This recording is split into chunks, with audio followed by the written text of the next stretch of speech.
Hello everyone, welcome to another exciting episode of Dayspring Discussions. I'm your host, Sean McGahee, and this is a show where we talk about movies, TV, sci-fi, fantasy, comic books. If you geek out about it, we're going to talk about it. You can listen to Dayspring Discussions on iTunes, YouTube, Podomatic, Patreon, Spotify, Google Podcast, and Amazon Music, wherever, guys.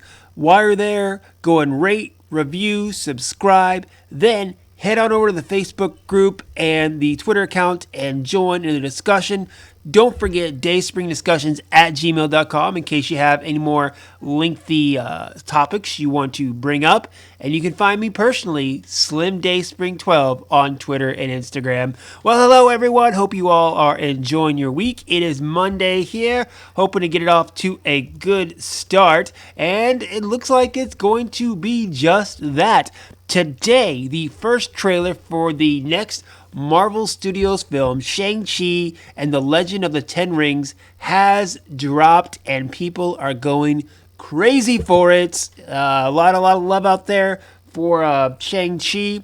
And I just want to kind of share some brief thoughts that I had about the trailer, about the film, and you guys, of course, fire back on the social media groups, Gmail account. Let me know what you thought. So, full disclosure, of course, yes, I have read Marvel Comics pretty much most of my life, but I have never been a big Shang-Chi guy. I honestly don't know much about Shang-Chi. The only time I've really read any Shang-Chi was when he guest starred in some Iron Fist comics. I like Iron Fist, so you know, the kung fu aspect of them kind of blends together, I guess, a little bit. They're kind of in the same wheelhouse. And yes, I've seen the memes that have just come out about sad Iron Fist, about comparing his show to this trailer and how this trailer just kicks so much more ass than 2 seasons of Iron Fist on Netflix. Which I am sad about, of course, because I wish Iron Fist was better, but that's neither here nor there.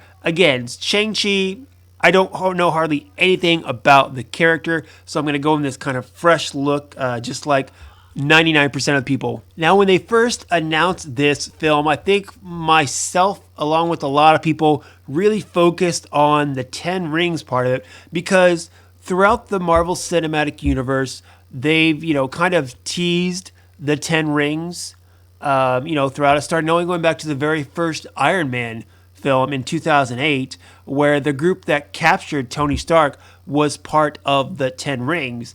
Then you jump to Iron Man 3, you had the Mandarin, or the fake Mandarin really, played by Ben Kingsley. You had that little one shot where the real Mandarin showed up for Ben Kingsley's character for him. And it looks like in this film we might actually get the real Mandarin. And of course it shows, something that the Ten Rings, going back to the original Iron Man, I don't think it was something that Kevin Feige and the people at Marvel Studios said, oh yeah, we're going to put the 10 rings in here because, in 12 or 13 years, we're going to do a Shang-Chi film.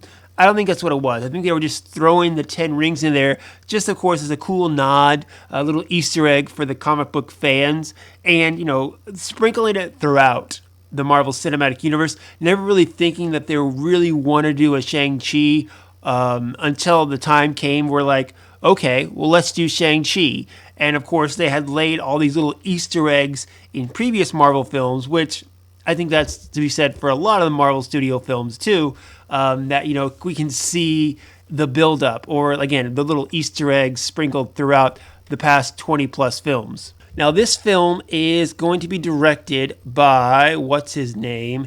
Destin, I'm looking it up on IMDb. Destin Daniel Critton. I think I said the last name right. I probably didn't because I'm not good at that stuff. Not really familiar with him until I looked him up. He directed Just Mercy with Michael B. Jordan and Brie Larson, I believe Jamie Foxx.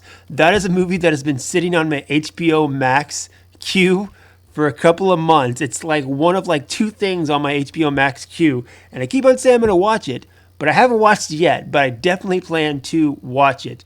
The other thing he directed that I saw was The Glass Castle with Brie Larson and Woody Harrelson. And I gotta tell you, just based off that one film alone, I love that movie. That is a great, dramatic, fabulous film. And if he directed that, I'm all for it. Yes, he could do whatever he wants. Shang-Chi, whatever film, I will watch him because I think The Glass Castle, which I'm not sure a lot of people have seen, very, very fabulous film. I'm sure Just Mercy is good as well, but just based off The Glass Castle and my preference for that film, I trust him for a film like Shang-Chi. Now, as far as the cast for this film, a couple of knowns. Aquafina's in there, Michelle Yeoh, and the main guy, Simu Liu, is going to be playing Shang-Chi. Now, he's most known for the Canadian show, Kim's Convenience, which is on Netflix if you want to watch, get a little taste of it. Of course, it's not the same because it's, more of a comedy. This is more action, martial arts, adventure. But if you want to get a little taste of the actor, you can always hop on there and check out Kim's Convenience on Netflix. I saw it. It's a charming little show. I'm not a huge fan of it. I watched like the first 6 or 7 episodes and then I just, lost interest really. But it is a decent show. There are a lot of shows that I watch that I think are quality shows. But there are so many shows that I crave to watch. I can't watch all the other stuff. If I'm not dying to watch a show every week or every time a new episode or new season comes out, I have to let it go because there's too much other stuff that I crave to watch. But that's an idea of the cast. So what I'm going to do, I'm going to run down just a couple things in the trailer real quick that kind of caught my attention. So from this trailer, we kind of get an idea of the story or maybe the backstory of it all. Shang-Chi, played by Simu Liu, looks like, he comes from the line of what I'm assuming is the Ten Rings, the legend of the Ten Rings, the organization, and his father is the Mandarin, the leader of them. I don't know. Again, not a big Shang-Chi guy. So honestly, I'm going in this pretty blank. Whether they're sticking that close to the comic book origins, I couldn't tell you. Because again, I don't know jack about Shang-Chi really, but looks like, growing up, he was trained as in the ways of Kung Fu, as you would say. And, then he stepped away to the real world, looks like 10 years or so, lived out, went partying, had friends, all that stuff. And now his father or whoever is calling him back to fulfill his destiny, what he trained him to do. And he kind of doesn't want that life, So it could be one of those things where, yes, he was trained to be a deadly weapon, to take over as leader of the Ten Rings, which is a bad organization from what I know about it. And I'm sure he doesn't want that lifestyle, so he rejects it. And in which case, battles ensue. He fights with his father or whoever, and things happen. Action beats go down. Now, there was one shot that caught my attention too. It's like in the middle of a battlefield. There's lions and warriors and other things. And there's this person or hand. I don't know who it is, but they've got like some kind of like bracelets on their hands and their veins are glowing purple. I don't know. To me, that almost seems kind of Black Pantherish as far as Wakanda, with the blue vibranium, the purple, kind of that stuff going on. So I'm wondering, is there some kind of, Wakanda connection in there?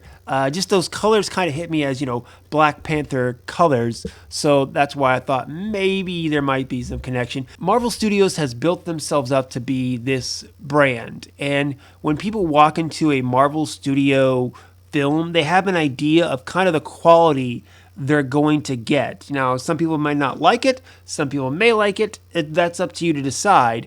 But, putting Marvel Studios at the beginning of this, I understand, but not giving them some more of a connection to, that this is in the Marvel MCU.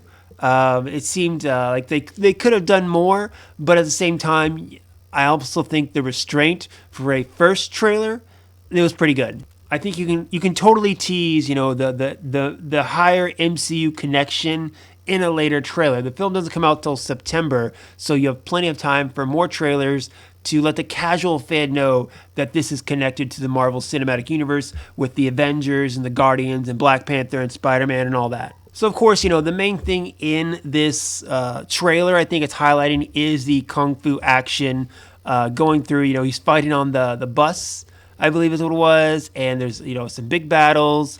a couple other things going on there. It just, again, highlights the action of what you're going to get with this film and, what it kind of film it is. Because, yes, these are all based off of comic books. And one thing I think Marvel Studios has done well is, made subgenres of each movie or each character or each franchise within the Marvel Cinematic Universe.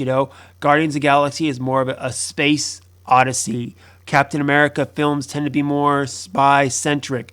Ant-Man films more like a heist film. The subgenre within each of them having a different flavor. I might not like, all the Thor movies, but that's okay because I like the feel of the Captain America movies, so that's what I lean more towards, and I watch more of those movies rather than Thor or Iron Man. There's a little something for everyone. If you aren't a fan of one character, all the characters are different, so you can pick and choose which franchises to follow, which characters to follow. There's something for everyone, I think. And that's one thing I think the Marvel Studios has been successful compared to, say, some other studios. I won't name any names, but this is just adding another flavor or another subgenre to the MCU to be like, hey, here's your, karate, kung fu subgenre within the Marvel Cinematic Universe to go with, your Captain America espionage or your Thor, Space Odyssey or Guardians Space Odyssey or whatever, just another thing for people who aren't already maybe into the Marvel films, something for them to latch onto, giving them something different that might spark something or get them into a Marvel Studio film when they might not have already been interested in the MCU. And again, just looking at this trailer, I'm not completely, excited and, wetting myself over this because, again, Shang-Chi's been around for a while and I've been reading Marvel Comics for a while. I know of the character and, at this point, if I wasn't already a fan of the character, I don't think this trailer is going to sway me. It might sway me to maybe look into more of his origins a little bit, to be honest. I mean, that's what happened with Guardians of the Galaxy, is when Marvel decided to do a Guardians of the Galaxy film, I really had never read Guardians of the Galaxy. So I, went, picked up a couple of issues, and I really liked it. I'd heard of the Guardians before, and I heard of Rocket and Star-Lord and Groot, but I never read the book before.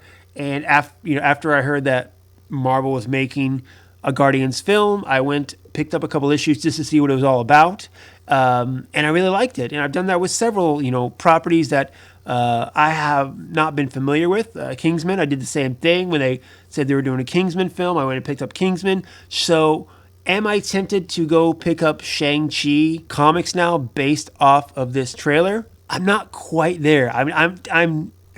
I don't know, honestly. I don't know. Maybe if I watch the trailer a couple more times, I might be more tempted to. But again, as a movie trailer, this was cool. The fighting, I think, is going to be key to this film. Of course, character development is going to be good. My one little nitpick about it all, of course, was Aquafina. Like the very end part there where she's like, "Who are you?" Or "We make a good team." I know, she's meant as in the comedic element of it all. And those parts in the trailer don't really work for me. They just didn't. Her character this little snippet of what I got of her from this trailer did not work for me. As a whole, it might work for the film. I don't know, but it's Kevin Feige. I got to trust in him. And like I said, the director, I'm a fan of The Glass Castle, one film he did. I got to put my trust in him.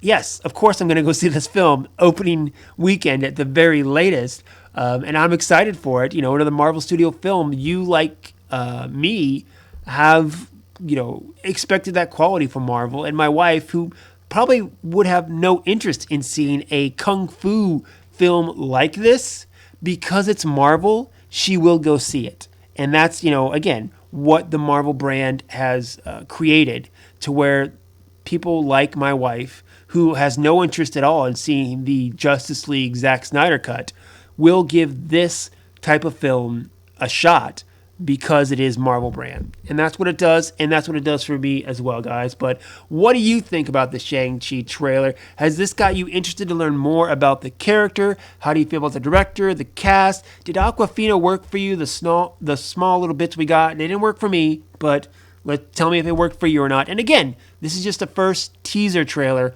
More to come. The film's a long ways away, but I think it's a good start for it. So fire back, let me know. Dayspringdiscussions@gmail.com. You got the Facebook group, the Twitter account, and find me personally, Slim Dayspring12 on Twitter and Instagram. Obviously, for those who follow me, I don't do a lot of shows nowadays. It's kind of just, when I have something to say. This week, Mortal Kombat comes out. Plan on seeing it in theaters. I will put my review up for that because I want to share my thoughts on that, I'm sure. And then, of course, Falcon and Winter Soldier.